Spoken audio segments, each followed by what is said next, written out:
Hey guys, this is Kendall Valenzuela with 104.3 The Fan, and I am here with Zach Bye.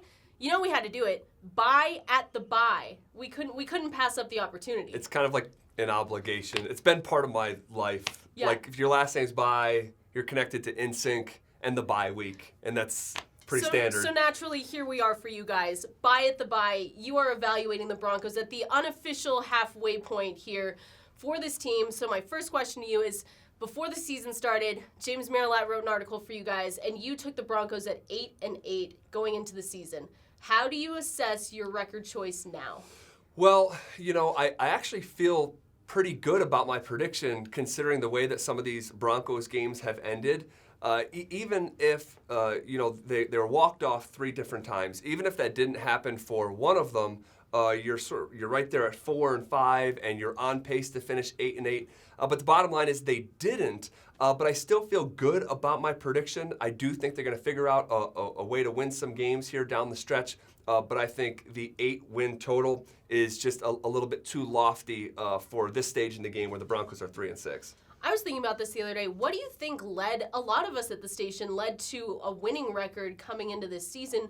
What do you think, at least for me, I think it was what we just saw and heard from Scangarello and from Fangio and what they were giving to us and how their expectations were so high for the team. Do you think that is what kind of steered our direction to thinking that way? Well, I think that if you look at the history of the league, most times where a team goes from very bad to good or even very good, they make a change at the most pivotal positions, and you start with the quarterback. So even ahead of Rich Scangarello, I think that there was renewed optimism around here because they actually made a change at quarterback once again to more of a known. And we had seen Joe Flacco in the past win a Super Bowl. We had seen him go on, unprecedented postseason runs. And I think that we tried to draw the most optimism that we could and attach it to a team that we thought should have been better and didn't have the coaching in place or the quarterback in place. And I think we said, okay, we have Joe Flacco. We've seen him be successful. We have Vic Fangio. We've seen him be successful. He was coming off coaching the best defense in the league. So I think we sort of, I don't even think we talked ourselves into it. I think that there was reasons to be optimistic. But unfortunately, Vic Fangio's defense started the season very slow. They hadn't made plays when it truly mattered the most outside of the Browns finish. And Joe Flacco was just wildly just so far below average, Kendall. Just like it was never going to be good enough. And to go 3 consecutive games without throwing a touchdown pass. Yeah. Even as bad as Flacco had been, we did not think that he was going to be this bad. And he was a big part of the problem. Yeah, he was Eventually, people were really excited when Brandon Allen came in. And they were just excited, I think, for a change. Yeah, something new. Because it was, and that same for us. We were excited to talk about something new because at the end of the day, we really had to start pulling strings to figure out what we were going to talk about. In your opinion, this season so far, who has been the biggest disappointment besides Bulls? I mean, we know that Bulls has just been battled together and we've kind of jumped on that train. But to you, maybe someone that you think just didn't live up to your expectations. Yeah, and I like your point. It can't be Bulls because our expectations were so low for him. The fact that his performance has been a smidgen lower than our expectations, he wouldn't be the biggest disappointment. To answer that question, I think you have to establish who had the most expectations and who's fallen the furthest below those expectations. And I get no pleasure out of saying this, but I have an obligation to myself to keep it real. Von Miller's been the biggest disappointment. And that's the last thing that I want to say into a microphone. But the bottom line is this is a guy that we thought could be Defensive Player of the Year candidate. He's a Hall of Famer in his prime. He's being coached by Vic Fangio, who's been able to get the best historically out of his defensive players. And for Von Miller to have just 4 sacks after 9 football games, be on pace for a single-digit sack season for the first time in his career. He's been the most disappointing for me just because the standard that he's set for himself, he's fallen so woefully below that bar that I have no choice but to say Von has been the biggest disappointment. And I think for me, coming into it, I listened to Orlando and Sandy this morning, and Orlando said Isaac Yiadom.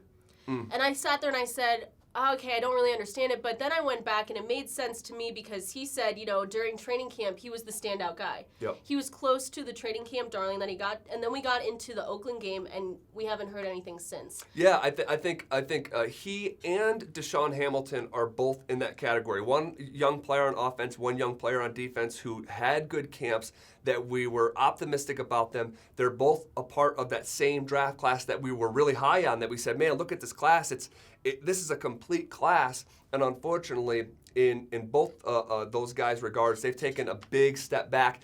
And in both of their cases, I don't know if those guys are on this football team next year. It's that type of step back. So we'll keep an eye on it. Yeah, I like you saying Vaughn too, because Vic also held him to a high standard. Sure. He said before the season even started that he could do way better and that he holds Vaughn to a higher standard and that he's going to lead him there.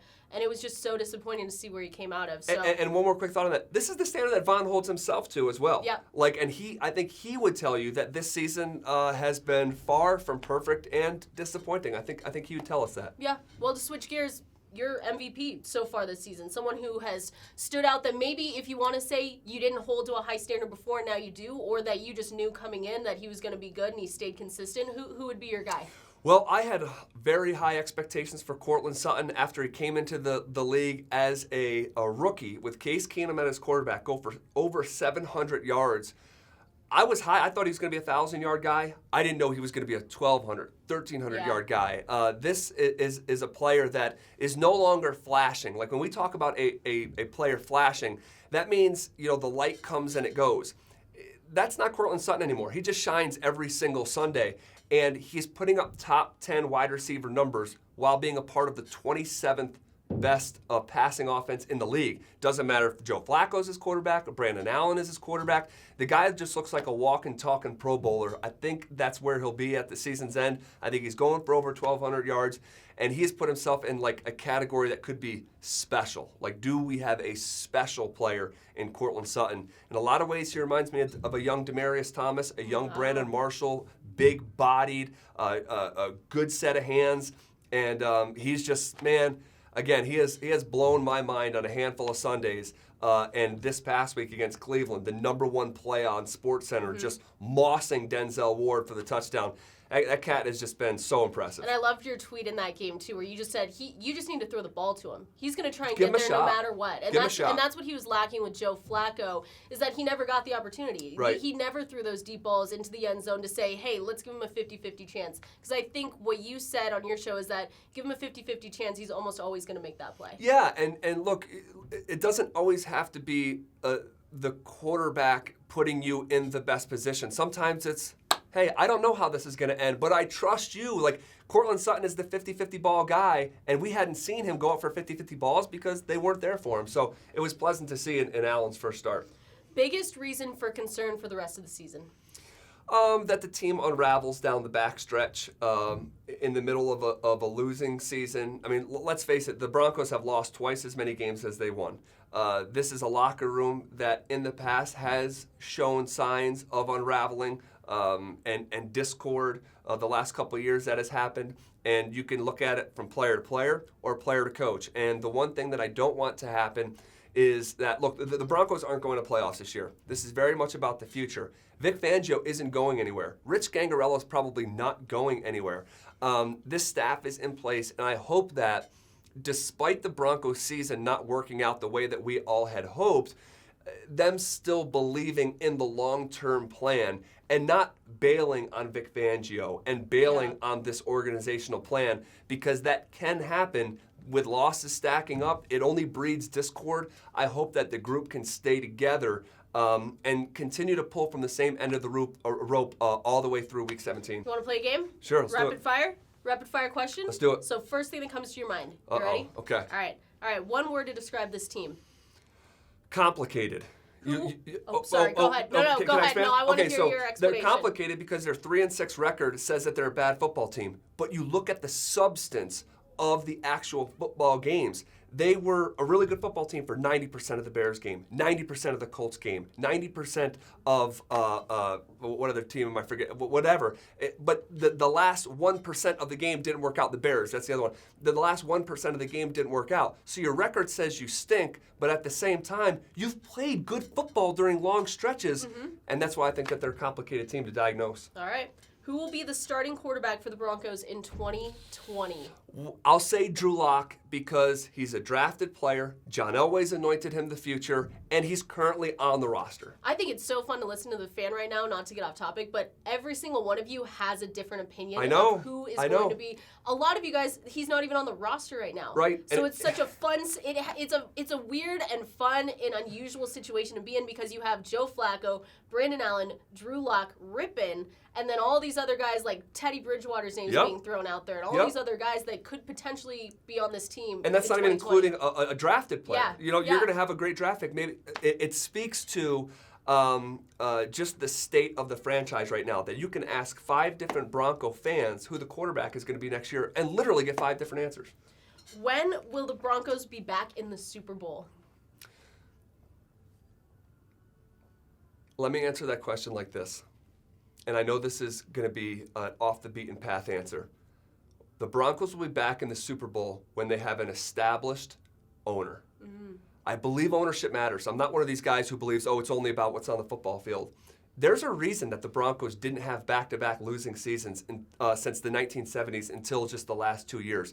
They had a great owner that held people accountable for years, that had a standard of excellence. And right now, I believe organizationally that is lacking. And until you get that top-down effect, and I know this is a sort of a non-football traditional answer, but until you get accountability from the very top of the organization that trickles down to management, that trickles down to coaches, that trickles down to your personnel, until then, I just don't see the Broncos getting back to the place that they have been.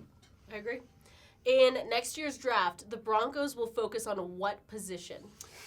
I think left tackle. The Garrett Bowles experiment has blown up in the Broncos' face like a poorly run meth lab. I mean, this has been a disaster of epic proportions. You could say that Garrett Bowles is the worst left tackle in the sport. I believe that the organization has been stubborn, continuing to roll him out there. This is a guy who led college football in holding his 1 year, led the league in holding his rookie year, led the league in holding his sophomore year, and is leading the league by multiple holding calls again in his 3rd year. It's a total failed experiment, and don't be surprised if they pass on a quarterback in the 1st round and John Elway tries to address the left tackle position. Yeah, because that aligns with your Drew Lock theory, that he's going to be the starting quarterback, and then that's the first thing they go for in next year's draft. So what record will the Broncos finish with this season?